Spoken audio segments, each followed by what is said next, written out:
रक्षक है और रक्षक होने का दावा करता है। राहुल गांधी पप्पू नहीं है, वो यहाँ से सोच के काम करने वाला व्यक्ति है, वो एडुकेटेड पर्सन है, वो विदेश में जाके डिग्री लिया है लंदन में, इसलिए बी केयरफुल। एवरी हिंदू से कह रहा हूँ मैं। नमस्कार दोस्तों, ये है राहुल गांधी जो संविधान का रक्षक है, और ये है राजीव गांधी, और ये है इंदिरा गांधी जो है संविधान का भक्षक। ठीक है, इनके बारे में थोड़ा जानना आपके लिए ज़रूरी है कि मैं ऐसा क्यों कह रहा हूँ कि ये रक्षक और ये भक्षक, इसके बारे में थोड़ा जानकारी ले लेते हैं। आइए इस वीडियो को सुन लीजिए, राहुल गांधी क्या कह रहे हैं। भाइयों बहनों, ये संविधान है, ये हिंदुस्तान के वंचित लोगों की रक्षा करता है, आपकी रक्षा करता है। बीजेपी और आरएसएस, नरेंद्र मोदी इसको मिटाना चाहिए। तो आपने सुन लिया, अब खुद डिसाइड करना इसका अब्बू क्या कहता है, ये सुन लीजिए। लो अब्बू जी, इसका बता दो। कानून बदलने की जरूरत होगी, अगर संविधान को अमेंड करने की जरूरत होगी तो हम जरूर करेंगे, इसमें कोई कमी नहीं छोड़ेंगे। तो जितना बार होगा उतना बार संविधान को ये संशोधन करेगा, और इसकी दादी ने तो उससे बहुत आगे है। ठीक है, आज से 49 साल पहले 25 जून 1975 में इसका दादी ने भारत में इमरजेंसी लाया, जिसमें 9000 से ज़्यादा राष्ट्रवादी नेताओं को, पत्रकार को जेल में ठूस दिया, और ठूस के एक नया शब्द भारत में जोड़ दिया, सेकुलरिज्म, धर्मनिरपेक्षता। ये पहले नहीं था हमारे देश में, इसने जोड़ा। और इसी पार्टी ने भारत में मुस्लिम पर्सनल लॉ बोर्ड, वक्फ बोर्ड जैसे कानून डाले। संविधान के खिलाफ जाके इन्होंने नया कानून डाला भारत में, और ये कह रहा है कि संविधान का भक्षक जो है बीजेपी है, जबकि इसकी दादी ने संविधान का गला घोट डाला था। और यही नहीं, आपको जानना चाहिए 2014 में बीजेपी के सरकार आने से पहले कांग्रेस एक नया बिल लाया था जिसका नाम है एंटी कम्युनल बिल। इस बिल के दौरान अगर कोई भी व्यक्ति किसी भी माइनॉरिटी से अगर उसके बेटी बहू के साथ कुछ भी गलत करता है तो उसकी जिम्मेदारी हिंदू का ही होगा। अगर गलती करने वाला कोई माइनॉरिटी से है, अगर हिंदू व्यक्ति के ऊपर कुछ भी ऐसा काम करता है, गंदा हरकत, तो उसके लिए हिंदू जो है कोर्ट की दरवाज़ा नहीं खटखटा सकता, पुलिस के सहारा नहीं ले सकता। ये सब बिल लाया था जिससे हिंदुओं का खात्मा हो जाए। हिंदुओं के साथ जो चाहे कर सकता था माइनॉरिटी वाले, ऐसा बिल लाया था। इसलिए समर्थक हिंदू, इसको जानो पहले, इनका समर्थन करने से पहले एक बार सोचो अपने दिमाग में कि तुम्हारी संस्कृति को, तुम्हारे कल्चर को मिटाने की सोच रखता है ये। वक्फ बोर्ड जैसे कानून लाके इस देश में हिंदुओं का ज़मीन हड़पा जा रहा है। बहुत से जगह ले लिया दोस्तों इन वक्फ बोर्ड वालों ने, हिंदुओं का ज़मीनों को दवा ठोक डालता है। इसलिए जाग जाओ, समय रहते हैं, तुम्हारे ज़मीन को ये लोग हड़प रहे हैं। ये कानून कौन डाला? 1988 में ये कांग्रेस ने डाल दिया इस देश में। इसलिए समय रहते जाग जाओ। और ये कांग्रेस जो है हिंदुओं के लिए बहुत खतरनाक है, ये बात जान लीजिए। जिससे आप पप्पू समझते हैं ना राहुल गांधी को, ये पप्पू नहीं है, बहुत खतरनाक व्यक्ति है। जिसे आप पप्पू समझते हैं, पप्पू है नहीं। वो तो अपने भड़ास निकालने के चक्कर में कुछ भी बोल जाता है, उसके दिमाग में बहुत सारी बातें चलता है जिसके वजह से वो कुछ भी बोल देता है। वो सिर्फ लोगों को दिखाने के लिए है कि मैं इस टाइप का हूँ, लेकिन सच बोल रहा हूँ, इस टाइप का ये है नहीं, बहुत खतरनाक व्यक्ति है। इसलिए जान जाओ, राहुल गांधी कोई सेकुलरिज्म का पाठ पढ़ाने वाला पंडित नहीं है जैसे अपने ऊपर कहता है ना, मैं जनेऊधारी हिंदू हूँ, पंडित हूँ, बल्कि ये फिरोज़ खान का नाती है। ये जान लीजिए, फिरोज़ खान का नाती है। गांधी टाइटल ने तो महात्मा गांधी ने दिया है, जबकि ये फिरोज़ खान का नाती है। और खान, देखो इसका 2 वीडियो दिखा रहा हूँ मैं।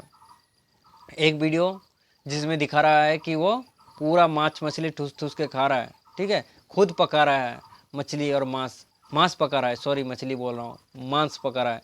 और दूसरा तस्वीर देख लीजिए, ये पंडित होने का ढोंग भी करता है। वक्त रहते के आप सभी लोग जाग जाइए, क्योंकि आपके सिंपैथी लेके, वोट लेके, और आप ही के ऊपर ये लोग जो है अत्याचार करता है। हिंदुओं को जातियों में तोड़ते हैं, ST SC OBC ये सब कह के आपके साथ अन्याय करते हैं, क्योंकि सभी हिंदू हम एक हैं। और हमारे हिंदुओं को इन्हीं लोगों ने जातियों में बांटा, हमारे संस्कृति को इन लोगों ने मिटाया। दोस्तों, उस समय का राष्ट्रपति और इंदिरा गांधी मिल के भारत के संविधान में ऐसे ऐसे काम कर दिया जिसके वजह से इस देश में रामायण महाभारत ये सब भी नहीं, मतलब लागू नहीं होता, हमारी किताब में नहीं पढ़ाया जाता है, क्योंकि ये देश सेकुलरिज्म बना दिया ना। इसलिए इससे पहले भारत सेकुलरिज्म नहीं था दोस्तों। हमारे संविधान में भी जो है राम, लक्ष्मण, ये सभी लोग थे, सीता माता भी थे, उसमें हमारे महान महान व्यक्तियों का उसमें फ़ोटो तस्वीरें सब कुछ था। इसलिए जान लीजिए कि इस देश में सेकुलरिज्म था ही नहीं, बाद में डाला, सब में हिंदुओं का अधिकार था। बल्कि ये कांग्रेस पार्टी कहता है हमारा पार्टी तो मुस्लिमों का पार्टी है, और ये भी कहता है कि ये पार्टी जो है इस देश में जो कुछ भी संशोधन है उसके अधिकार जो है मुसलमानों का है। इसलिए वक्त रहते जाग जाओ। सारे कानून इनके समर्थन में लाया गया, जबकि इस देश में सबसे दूसरा बड़ा मेजोरिटी में मुसलमान है। माइनॉरिटी तो इस देश में सिख है, जैन है, फारसी है, उनको माइनॉरिटी कहा जाता है। लेकिन इस देश में मुसलमान को माइनॉरिटी बताने की कोशिश करता है। सभी माइनॉरिटी मिनिस्टर जो है मुसलमान से आता है, राष्ट्रपति जो भी आता है पहले सब मुसलमान से आता है। इसलिए सोची समझी करके हमारे साथ खेलवाड़ के आ गया, और हमें अपने इतिहास से जानबूझ के दूर रखा गया। दोस्तों, आपको मालूम नहीं कि भारत के जितने भी शिक्षा मंत्री पहले हुए कांग्रेस के टाइम पे सभी लोग मुसलमान थे। इसलिए वक्त रहते जाग जाओ। कांग्रेस जो है हिंदुओं को खात्मा करने की सोच रखता है।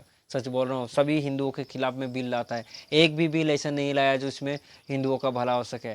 बाबा साहब अम्बेडकर ने जो लिख के गया वही संविधान नहीं है, उसको बार बार बदला गया कांग्रेस पार्टी के द्वारा। और इस बार 2024 में मोदी को बदनाम कर दिया, और मोदी को बदनाम करके ये जो मतलब ये सबको बताने की कोशिश किया कि संविधान खतरे में है, देश खतरे में है। जबकि संविधान और देश खतरे में नहीं, कांग्रेस पार्टी खतरे में है। क्योंकि कांग्रेस पार्टी के बारे में अभी हिंदूवादी लोग जान गए हैं। और यही नहीं दोस्तों, महात्मा गांधी के वजह से जो है, इस कांग्रेस पार्टी के वजह से भारत टुकड़े में बटा। आज पाकिस्तान और बांग्लादेश जो है महात्मा गांधी की एक बयान के वजह से हुआ था।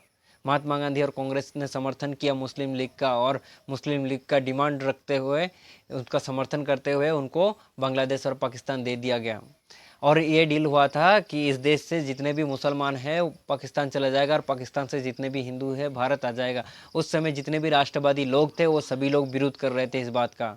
और यही नहीं दोस्तों, भगत सिंह, सुभाष चंद्र बोस, ये सब जो है महात्मा गांधी का अगेंस्ट में खड़ा रहता था। ये लोग महात्मा गांधी की पॉलिसी को पसंद नहीं करते थे। नाथूराम गोडसे हो चाहे वीर सावरकर, ये सभी लोग जो है राष्ट्रवादी लोग, इनका विचारधारा को पसंद नहीं करता है। और महात्मा गांधी की उस बयान के वजह से 10 लाख से ज़्यादा लोगों का हमारे जान गया, हमारे हिंदुओं का जान गया, और 1.5 करोड़ से ज़्यादा लोग जो है शरणार्थी बन गया हमारे देश में। जबकि उस देश से जितने भी हिंदू थे सबको आज ख़त्म करके वहाँ पर इस्लामिक शासन पूरा तरीके से शासन लागू कर दिया। उसको जब दिया गया उस ज़मीन को, पाकिस्तान को और बांग्लादेश को, तो जो भी यहाँ डील हुआ था कि सारे मुसलमान वहाँ चले जाएंगे, लेकिन मुसलमान इस देश से गया ही नहीं, और आज हमारे बीच में है, और जगह जगह दंगा प्रसाद होता है। किसके वजह से? महात्मा गांधी की वजह से। और महात्मा गांधी कहते हैं अहिंसा के पुजारी, तो क्या हो गया? कुछ ही लोगों का ही तो जान गया। 10 लाख आदमी कम है क्या? हाँ, 10 लाख आदमी को ऐसे ही मरवा दिया महात्मा गांधी की एक निर्णय के वजह से। दोस्तों, आपको ये बात जान के हैरानी होगी कि द्वितीय विश्व युद्ध में 60 लाख लोगों की जान गई थी, लेकिन महात्मा गांधी की एक बयान की वजह से 10 लाख लोगों की जान गई। युद्ध में लड़ते हुए वो लोग तो शौर्य का प्रदर्शन किया, इसलिए उनको वीर गति प्राप्त हुई, लेकिन ऐसे लोगों को बेवजह मार दिया गया दोस्तों। 10 लाख लोगों को बेवजह मार दिया गया, इसका कोई रिस्क किसी के पास नहीं है। और महात्मा गांधी को महात्मा बताया जाता है, महात्मा गांधी नहीं है, उसका पूरा नाम मोहनदास करमचंद गांधी है। ये बात जान लीजिए, ये महात्मा नहीं है। अगर महात्मा होता ना तो हिंसा को भी अपनाता, और अहिंसा की नीति में हम लोगों को सेकुलर बनाया गया, सहनशील बनाया गया, अत्याचार सहने वाला बनाया गया। अगर जितने 10 लाख लोग मारे गए ना, उतने ही लोगों को अगर ब्रिटिश के खिलाफ लगा देते तो इंग्लैंड से भी ब्रिटिश भाग जाते हैं, सिर्फ भारत से ही नहीं। इसलिए सुभाष चंद्र बोस जैसे लोग इनका विरोध कर रहे थे। अगर महात्मा गांधी के हिसाब से चला जाता तो आज भारत भी आज़ाद नहीं होता, आज भी हम ब्रिटिश के गुलाम होते हैं। हम लोग एक्चुअली क्रिश्चियन धर्म में या मुसलमान धर्म में कन्वर्ट हो चुके होते हैं। महात्मा गांधी ने एक दिन भी जाकर मंदिर में पूजा पाठ नहीं किया, लेकिन महात्मा गांधी वहाँ पर मंदिर में जाके कुरान भी पढ़वाया। ये बात जान लीजिए आप। क्या महात्मा गांधी ने कभी भी गीता भागवत को लेकर मस्जिद गए थे? नहीं गया, कभी भी नहीं गया। कभी भी भाईचारा के बात नहीं कहा इसने। हमेशा ही मुसलमान की ग्रंथ को हमारे भारत के मंदिरों में पढ़ाया, लेकिन कभी भी महात्मा गांधी जाके कभी भी भजन कीर्तन किया नहीं। दोस्तों, ये सब बात जान लीजिए। ये महात्मा नहीं थे, इसको महात्मा बना दिया गया। राष्ट्रपिता है ही नहीं दोस्तों, उसको कोई ऐसे टाइटल दिया ही नहीं भारत सरकार की तरफ से। ये राष्ट्रपिता हो ही नहीं सकते दोस्तों। राष्ट्र का पुत्र हो सकता है, लेकिन राष्ट्र का पिता कभी नहीं हो सकता कोई भी दोस्तों। हमारा तो बिल्कुल भी नहीं हो सकता दोस्तों। ये बात जान लीजिए। महात्मा गांधी को आप लोग महात्मा कहना छोड़ दी, ये कांग्रेस पार्टी का जो रूल्स है हिंदुओं को मिटाना ही इनका प्लानिंग है। भारत की संस्कृति से दूर रखना भारतीयों को, ये कांग्रेस पार्टी का प्लानिंग है। इसलिए आप लोग जान लीजिए, आप अपनी संस्कृति को खोना नहीं है, आपको अपने इतिहास के बारे में जानना चाहिए। आपको जो पढ़ाया जाता है वो गलत तरीके से पढ़ाया जाता है, इसलिए सही तरीके से पढ़ो।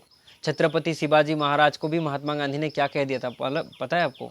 छत्रपति शिवाजी महाराज और भगत सिंह जैसे लोगों को कह दिया कि भटका हुआ देशभक्त युवा, भटका हुआ है। अगर छत्रपति शिवाजी नहीं होते तो आज सब लोग हम लोग अल्लाह अकबर कहते, सब मुसलमान हो जाते हैं।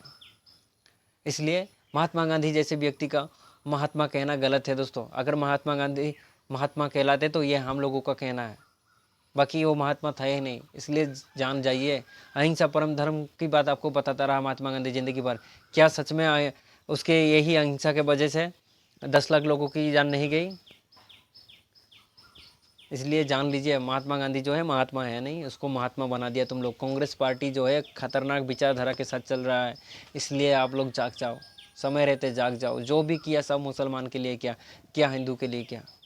इसलिए हिंदुओं को जातियों में तोड़ा और वोट लेने के लिए कुछ जातियों को हमारे उनको सुविधा उपलब्ध करवाया गया ताकि उससे मतलब वोट लिया जा सके और शासन में बैठ के नया नया कानून हिंदू के खिलाफ ही लाया जाए।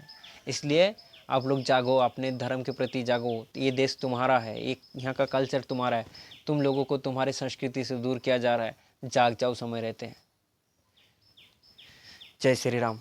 आशा करता हूँ कि आपको समझ में आ गया कि ये जो पार्टी है खुद भक्षक है और रक्षक होने का दावा करता है। राहुल गांधी पप्पू नहीं है, वो यहाँ से सोच के काम करने वाला व्यक्ति है, वो एडुकेटेड पर्सन है, वो विदेश में जाके डिग्री लिया है लंदन में। इसलिए बी केयरफुल, एवरी हिंदू से कह रहा हूँ मैं, ये देश आर्यवर्त तुम लोगों का है और तुम्हें तुम्हारा इतिहास को जानना ज़रूरी है।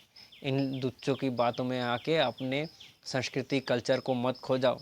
ये लोग तो कहता है कि राम एग्जिस्ट ही नहीं करता है, राम काल्पनिक है, ऐसा कहा है इसकी माता ने। समय रहते जाग जाओ, इंसान हो ना। जय श्री राम।